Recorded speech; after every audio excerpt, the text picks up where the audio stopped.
uva Goethe foi obtida por cruzamento dirigido, feito por um botânico autodidata em Salem, Massachusetts, nos Estados Unidos.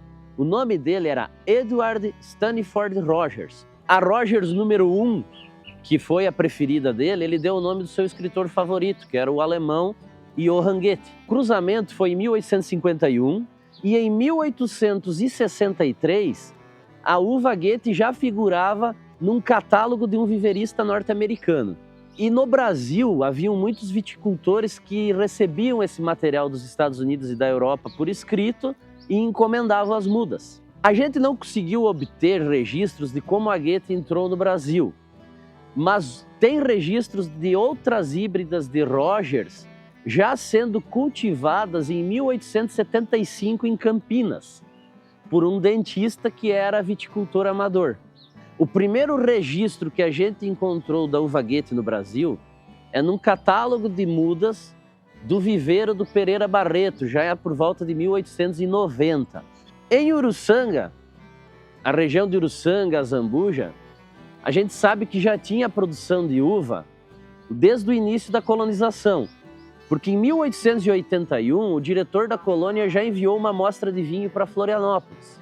Quando começou com a uva Goethe, é um momento que a gente não conseguiu também achar essa definição, mas provavelmente ela é muito antiga, porque os comerciantes de Laguna encomendavam mudas dos viveiros de São Paulo e alguns uruçanguenses iam trabalhar em regiões que tinham uva fora daqui, e também tinha a questão dos diretores da colônia, do agente consular, o Caruso MacDonald, todo esse pessoal que circulava muito e trocava muita carta, muito material.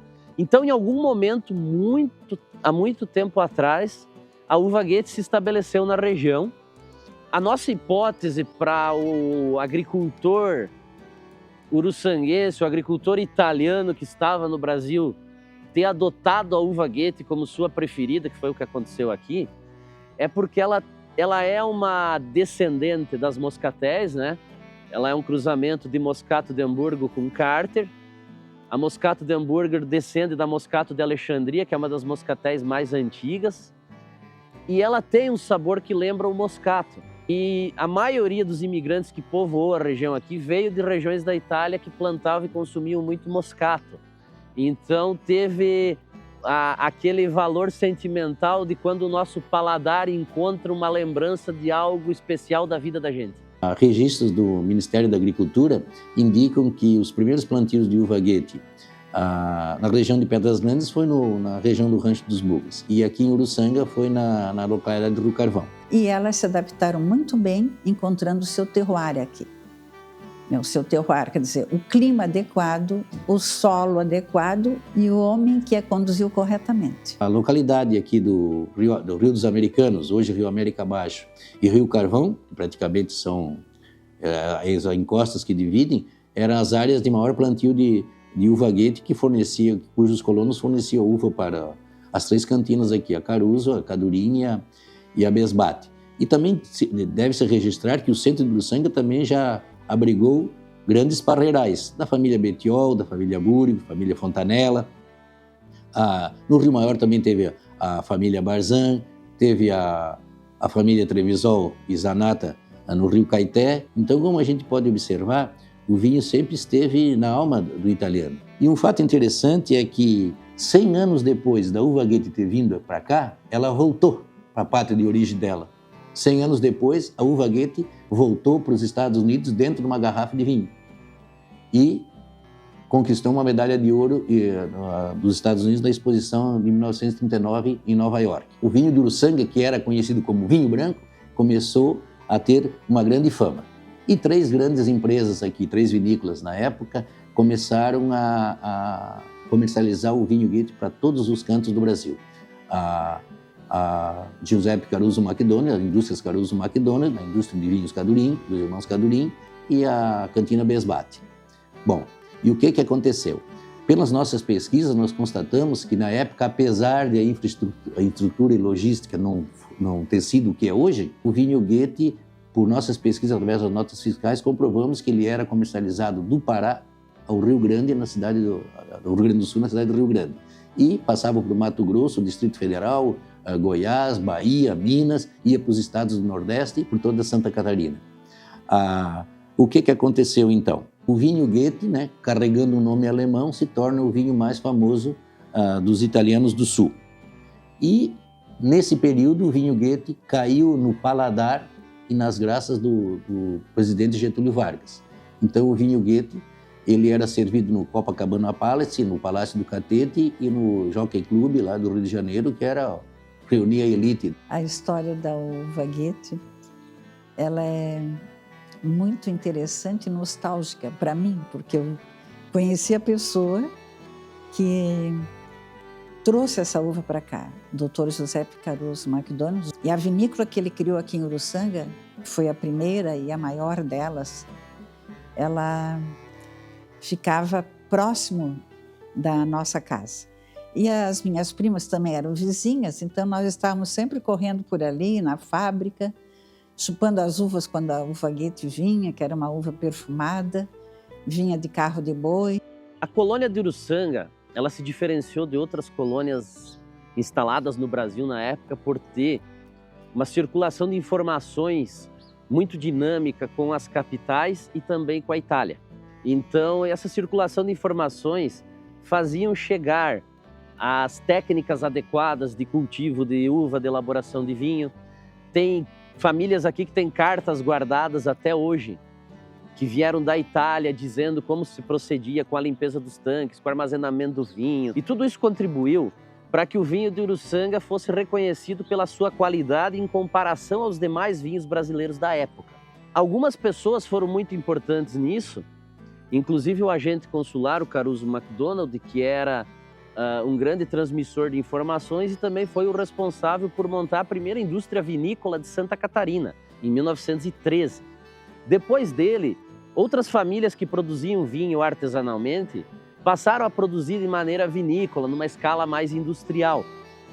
E o vinho de Uruçanga, sendo reconhecido pela boa qualidade, na época já chamado no comércio de vinho branco de Uruçanga, ele foi ganhando o Brasil. Primeiro ele chegou à Laguna, de Laguna chegou ao Rio de Janeiro, do Rio de Janeiro ganhou o comércio nacional. Então, essa chegada do vinho Goethe aos locais importantes, ela sempre fez a região ter uma atenção. Depois desse auge, veio o carvão. E aí deu uma estremecida no setor por motivos óbvios, né? Uma atividade econômica de peso, ainda mais durante o período da guerra, que o carvão se tornou produto de segurança nacional. Aí veio, então, um certo adormecimento e uma certa decadência do vinho, né? Ele ficou esquecido por um período, né? Surgiu também a cerâmica, né? O carvão e a cerâmica colocou o vinho para o terceiro lugar como atividade econômica. E acabava ocupando áreas de terra onde tinham vinhedos e ocupava a mão de obra, remunerando melhor do que a agricultura remunerava. Então a produção de uvas da região acabou caindo, a atividade de produção de uvas se tornou uma atividade bem familiar, a produção de vinho ela foi ficando na mão de vinícolas pequenas, as vinícolas grandes traziam bastante uva de fora e a produção da região foi caindo. Então não se perdeu a tradição do vinho Goethe, não se perdeu o método, o saber fazer, não se perdeu o sabor, mas se perdeu a escala. Ele deixou de ser um vinho que estava no Brasil inteiro para virar um vinho regional.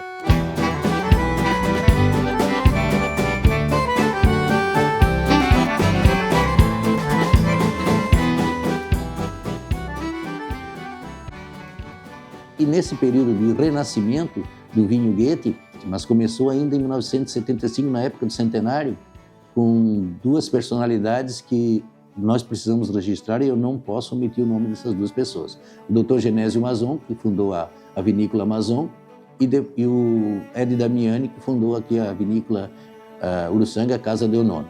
Mas aí na década de 80, meu marido ocupou o cargo de presidente da Caresc. Aonde ele viajava para esse Brasil afora, quando ele dizia que tinha casado com uma uruçanguense da terra do vinho, o pessoal dizia assim, bah, era o vinho branco de Uruçanga, famoso, onde é que anda esse vinho, né? E ele ficou intrigado, ele disse, mas por quê? Uruçanga não desenvolve mais esse setor. Aí ele colocou uma pessoa aqui, como presidente da Caresc, um extensionista, para cuidar o resgate entre os colonos do plantio dessa uva.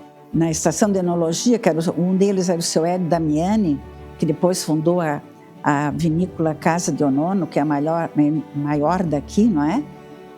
Ele também estava preocupado com isso, porque ele sabia que essa uva ela estava se perdendo e precisava haver um resgate. Com essa pessoa, um técnico agrícola, conversando com os colonos e começando a desenvolver essas parreiras de novo, começou a fixar essa uva com mais insistência entre os colonos e chegamos a um ponto que esse vinho começou a ser um diferencial no mundo do vinho brasileiro.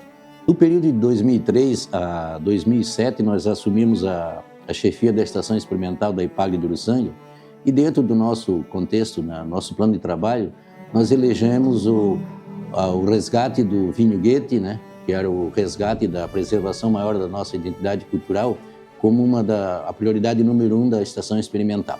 Dentro desse contexto, nós entendíamos que para Uruçanga e principalmente também a Zambuja, o vinho Goethe representava uma alternativa econômica para a propriedade rural e carregava consigo a identidade cultural. Então foi dentro deste contexto que surgiu em 2005 a ProGoethe, integrada num primeiro momento pelos produtores de uva e do vinho Goethe, pela IPAGRE, pela Universidade Federal de Santa Catarina, pela FAPESC, pelas prefeituras municipais e principalmente pelo SEBRAE. E, numa etapa posterior, foi agregado o Ministério da Agricultura, o INPI e a Unesc. Então, foram praticamente 10 anos de eventos, palestras, seminários, cursos aqui por Uruçanga com os produtores, levando o vinho Goethe, a imagem do vinho Goethe para todo o estado de Santa Catarina, inclusive foi para Brasília, para Florianópolis, em diversos locais. Dentro desse processo que coube a IPAGRE. Coube a IPAGRE a vertente técnica do vinho Goethe e a vertente histórico-cultural. A vertente técnica, um ano depois da formação da ProGoethe, a IPAGRE contratou um enólogo para cuidar da vertente técnica, que foi o nosso colega de trabalho, o Estevam Gritzmann Arcari. E a vertente histórico-cultural ficou a cargo de nós. E dentro dessas pesquisas, surgiu então o livro, que deu base para o projeto ProGoethe, a vertente histórico-cultural, que foi do Parreiral à Taça, o vinho através da nossa história. E nesse processo todo, nosso objetivo número 1 era conquistar uma indicação geográfica para o vinho Goethe. E ela veio, em final de 2011, 2012, fazendo com que o vinho Goethe se tornasse a primeira indicação geográfica de Santa Catarina e a terceira do Brasil em termos de vinho. A uva Goethe, ela tem características muito peculiares, não é só o sabor e aroma dela que é peculiar. Ela também tem características físicas e químicas diferentes da maioria das uvas. Praticamente todo vinho Goethe tem algum tempo de maceração com a casca. Isso é interessante porque a gente extrai alguns polifenóis e outros compostos da casca, inclusive de aroma, que dão características mais peculiares ao vinho. E a uva Goethe é única porque o vinho proveniente dessa uva, que é elaborado com essa uva, é um vinho com características muito peculiares, As pessoas tentam comparar com outros vinhos, mas não. Ele é único mesmo, características aromáticas que lembram um pêssego, um maracujá, uma lichia, leves toques de mel, flores mais silvestres. Ele tem uma pegada toda diferente, Ele é leve, um corpo até médio, mas com uma longa persistência que faz com que ele seja um vinho muito gastronômico. Então a gente tem uma diversidade hoje muito grande de vinhos Goethes nesse território tão pequeno, e essa diversidade faz com que o Goethe se torne muito versátil na culinária também. Então a gente vai ter Goethes hoje elaborados, vinhos Goethes, para você tomar num final de tarde, descontraído, e vai ter Goethes bem gastronômicos que realmente quando você toma ele pede uma comida. A principal diferença da vinificação do vinho Goethe, que é uma vinificação de um vinho branco, é que o que a gente muda é fazer uma vinificação de vinho tinto em branco. Mesmo a uva Goethe sendo uma uva rosada e a uva Goethe clássica rosada, a Goethe Primus uma uva branca, só que a gente faz uma fermentação em contato com a casca durante 24 a 72 horas. Né? Isso faz com que a gente consiga aproveitar muito mais os aromas da Goethe, toda essa particularidade que a gente acabou falando, que ela tem essa unicidade. E além disso, isso faz com que o vinho Goethe seja um vinho que tenha mais resveratrol, mais compostos que estão na casca da uva. Já foi explorado bastante o vinho Goethe no território como produtos diversos, né? Nós fazemos grappa com essa uva, espumantes, vinhos tranquilos, vinhos frisantes. A gente consegue fazer um rosé de Goethe também com essa Goethe clássica que é rosada, né? Espumantes de alto grau de envelhecimento, espumantes de tiro curto, espumantes que a gente explora mais a fruta, vinhos tranquilos que a gente pode explorar mais a mineralidade ou mais a fruta, tudo isso trabalhando com controle de temperatura e leveduras diferenciadas e, claro, micro terroir diferenciado dentro dos vales, a gente consegue fazer toda essa brincadeira que para um enólogo ou para um winemaker é muito prazerosa, né?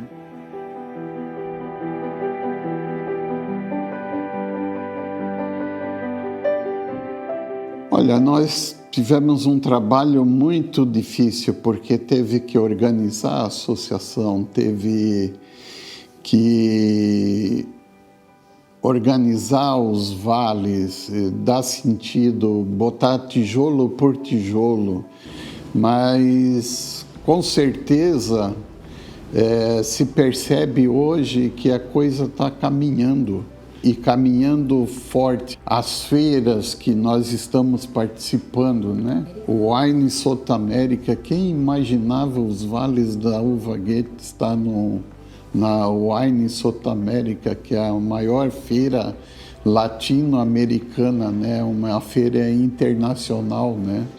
Então, hoje, né, um dos principais focos hoje da associação está conquistando então um novo título, né, que é o título da DO, né, a denominação de origem, e estamos trabalhando forte para estar trazendo então cada vez mais as pessoas, né, o turista, para conhecer os vales. E a localização dos vales da uva Goethe ela é muito importante porque nós estamos num litoral maravilhoso que tem Santa Catarina, entre a encosta da serra. Veja que nós estamos num miolo onde o pessoal dos vales da uva Goethe, especificamente do município de Uruçanga, todos eles vão ganhar, porque o turismo é uma engrenagem muito grande e nós temos aptidão para ter isso aí. Portanto, nós temos que nos vender, né? E isso acontece com a uva Goethe, com o vinho Goethe, que seria um produto âncora.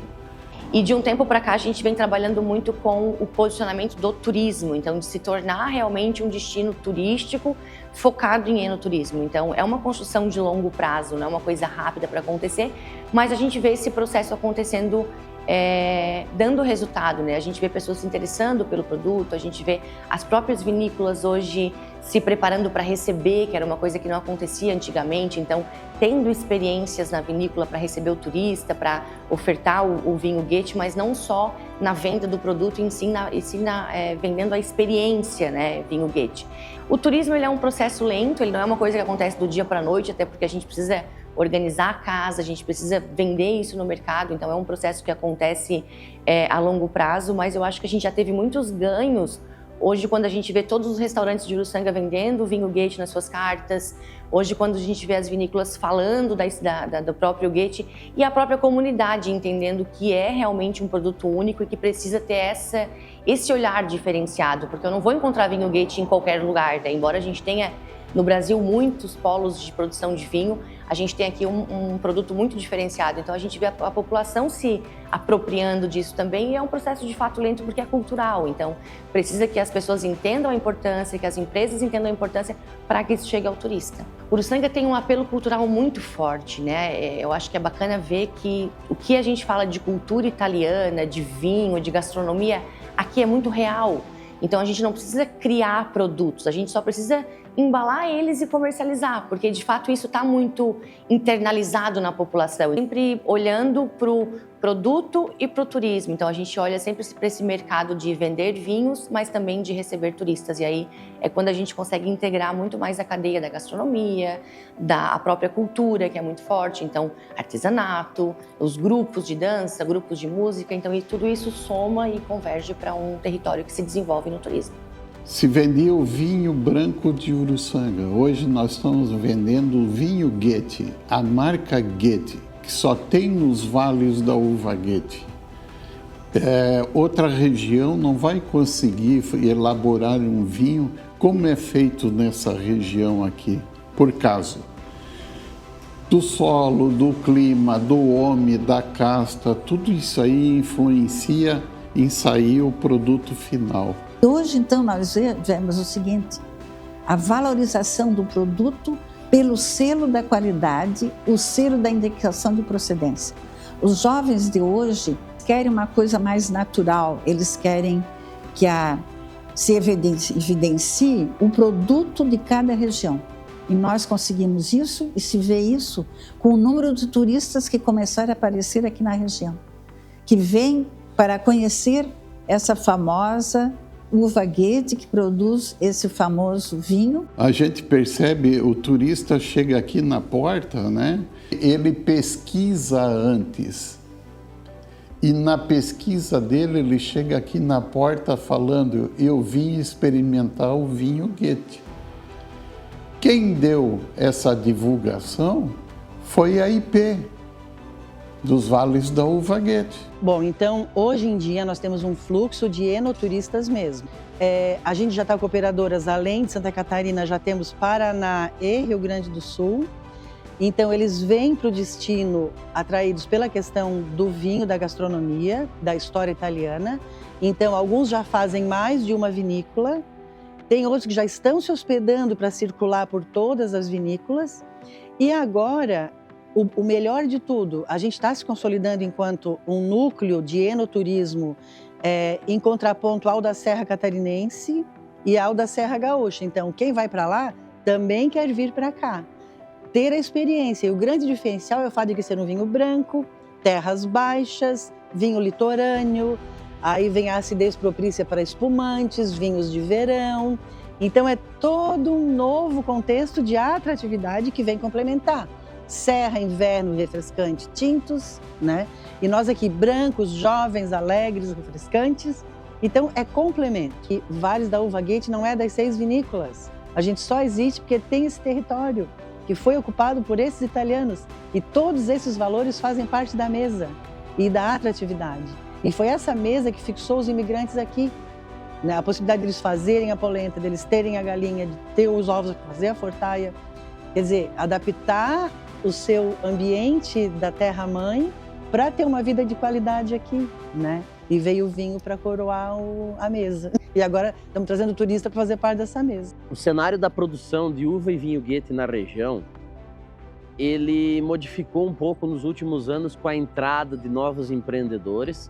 Então, além de famílias tradicionais que estão há muito tempo no negócio, entraram novos atores, alguns descendentes de pessoas que já tiveram uva Goethe há muitos anos atrás, alguns que nunca atuaram na área. E esses novos atores, então, eles incrementaram o volume de produção e também eles entram usando técnicas diferentes, aumentando a variabilidade de produtos disponíveis e, com os seus contatos também, aumentando o comércio do vinho Goethe, que vai chegando em mais locais, vai chegando em mais pessoas. Eu acredito que tudo começou em 2019, quando a gente foi viajar para a Itália e acabou se inspirando lá. E um incentivo para a aquisição das mudas. Então, 2020 foi feito o parreiral, foram plantadas mudas, na condução na Y, na manjedoura, também é conhecido como manjedoura. Por que escolhi a variedade Goethe? Porque, querendo ou não, a gente está inserido numa IG, né, numa indicação geográfica, que acaba valorizando essa uva, né? E também o aspecto cultural. A uva Goethe está muito ligada ao território de Uruçanga e da região, né, dos vales da uva Goethe. É uma uva diferente, é uma uva que ela tem uma vocação, assim, principalmente para espumante. Plantei em torno mais ou menos de uns 0,7 hectares. É uma plantação pequena, mas que já dá bastante trabalho. Como hobby, é um desafio bem bom, assim. A colheita da uva normalmente aqui é feita em dezembro, janeiro, vai até fevereiro. Então a primeira colheita foi em janeiro de 2022, janeiro e fevereiro. Toda a colheita é feita manualmente, ela já é selecionada no parreiral. E o que começamos? Começamos com um vinho tranquilo. A gente fez o vinho base, né? Fizemos um vinho base para espumante e um vinho tranquilo também, onde a gente começou a primeira experiência com os vinhos espumantes, né? De começar a estudar vitivinicultura, onde eu estudo na Universidade Católica Paulista. Um projeto futuro, talvez, montar até uma pequena vinícola, né, com uma microvinificação. A gente sempre teve essa vontade de fazer um parreiral. E isso já vem dos nossos avós. Nossos avós eram um produtor de vinho que abastecia todas as paróquias de Uruçanga. Daí esse parreiralzinho foi crescendo, hoje tem 5 hectares. E hoje, então, ele está fazendo o Alma de Goethe. Em 2018 foi quando nós iniciamos oficialmente as primeiras uvas, né, o plantio. Não sabíamos fazer vinho, não sabíamos nem conduzir um parreiral daquela magnitude naquele momento. E ver isso acontecendo para a gente foi aprendizado. E aí em 2020 para 2021 a gente tem ali os primeiros cachos, a gente tem já, a uva tem essa característica, ela vai começar a produzir a partir do 3º ano. O vinhedo, então, ele acabou ficando exclusivamente de uva Goethe, né, com os 2 tipos, a Goethe clássica e a Goethe Primus, que nós adotamos. A produtividade dela realmente nos surpreendeu. A produtividade e a qualidade das uvas. A gente consegue, então, com a nossa uva, produzir o nosso vinho, como nós colocamos, e abastecer também algumas vinícolas. E isso, a cultura, né, vai se expandindo e atrai os turistas, né? Isso quem leva também o nome de Uruçanga e Vales da Uva Goethe para todo o Brasil e expande isso com a velocidade também surpreendente. A gente fica feliz com o que tem acontecido nos últimos anos com a Uva Goethe. Nós estamos aqui na área da pousada e percebemos que, principalmente no período da colheita, a nossa ocupação ela fica quase que 100% de ocupação durante o período da colheita. Porque a experiência do parreiral, a colheita da uva, é um vinho que é bem brasileira, né? Esse é um diferencial e exclusivo da nossa região. Quando nós vamos oferecer o vinho, a gente sempre comenta que pague suas outras memórias de outras uvas e outros vinhos e se permita provar um novo, né? Nesse ano nós também tivemos uma visita bem bacana, que foi um grupo de americanos que estiveram aqui. Eles vieram para conhecer a uva Goethe. Eles são americanos e como a Goethe ela teve a origem nos Estados Unidos, eles comentaram que lá ela vai extinta, eles não conseguiram mais a produção da Goethe lá. E eles tinham muita curiosidade de conhecer a Goethe, as características delas. So I'm here in Uruçanga today, and it's my very first time in Brazil. And I'm very happy that I started here because it's my goal to taste American grapes that have disappeared from America. And one of the grapes is the Goethe grape. And I have been seeing so much about the Goethe grape in Brazil.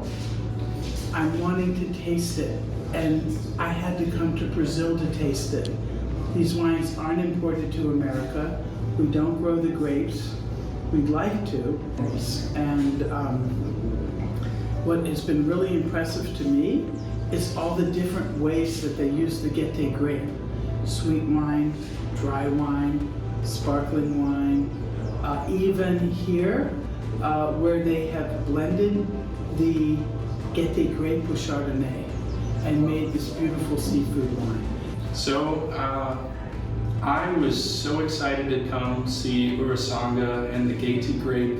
I'm from Hermann, Missouri. We have a winery there called Stonehill Winery.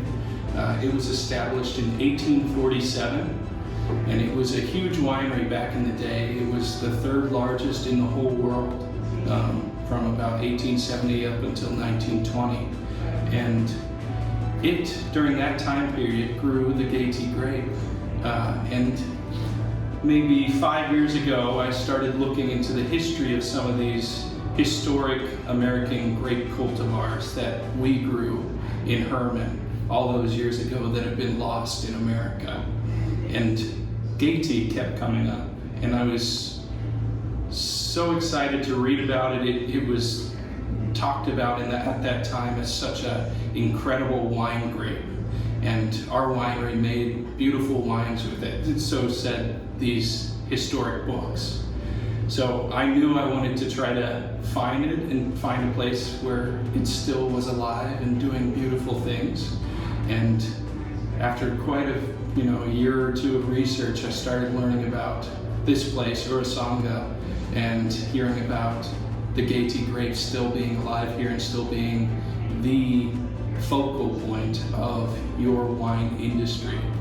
Exceeded my expectations of the grape and of the wine, and the incredible place that Urasanga is, and this winery is doing incredible things with Géti in all the different styles. And it makes me very excited about getting it planted in my own vineyards and bringing it back to Hermann, Missouri. A uva Géti é rara, típica e única Ela é única porque a única região no mundo hoje que produz essa uva é a região dos Vales da Uva Géti, né? A raridade se dá porque são apenas 55 hectares plantados nessa região, então é algo muito pequeno, é uma joinha preciosa que a gente tem mesmo, e típica porque ela não se compara a nenhuma outra. O potencial do vinho Géti eu acho que é muito grande, né? Por toda essa versatilidade que ele tem e o quanto a gente consegue trabalhar em produtos diferentes com a mesma uva. Inclusive, a gente teve vinhos premiados agora num concurso de âmbito nacional. Era um gap de 80 anos que um vinho Géti não tinha uma medalha num concurso e conseguimos tanto medalhas de ouro quanto medalhas de prata com os nossos vinhos. Quando a gente observa antes e depois da IP, o que a gente pode salientar é que depois da IP, a gente teve um respeito mundial do setor, porque os Vales da Uva Géti é um case que já foi apresentado tanto em congressos nacionais quanto em vários congressos internacionais. É importante ainda a gente destacar que nos últimos anos, se a gente pegar dos últimos 20 anos para cá, o consumidor brasileiro mudou. O consumidor brasileiro está conhecendo mais vinho e a gente tem um público muito grande sedento a novidades, né? E a Géti entra perfeitamente nessas novidades. E quando as pessoas tomam um Géti, elas se apaixonam. Que elas veem que é um vinho brasileiro, que tem a alegria do brasileiro, mas um vinho que ainda a gente pode dizer tem características de grandes vinhos brancos, né? Então ele tem personalidade realmente, um vinho que combina muito bem com todo o nosso litoral e, por que não dizer, com várias comidas legítimas brasileiras. A gente pega desde o Nordeste, as comidas que a gente tem lá, até o sul do Brasil, né? Sempre vai ter um Géti para harmonizar. A expectativa nossa para o futuro é que os vales desenvolvam cada vez mais, novos produtores venham, né, embarquem nesse barco de sucesso conosco, toda a região se fortaleça cada vez mais e que a gente tenha produtos cada vez mais reconhecidos e cada vez mais produtos que os brasileiros adorem. E, por que não, o público internacional também. Realmente a gente acha que tem um caminho longo a percorrer ainda, mas boa parte desse caminho já foi trilhado. Agora é a gente fazer as nossas tarefas de casa para ir cada vez mais aprimorando e lapidando esse pequeno diamante que é a nossa uva e o nosso vinho Guete.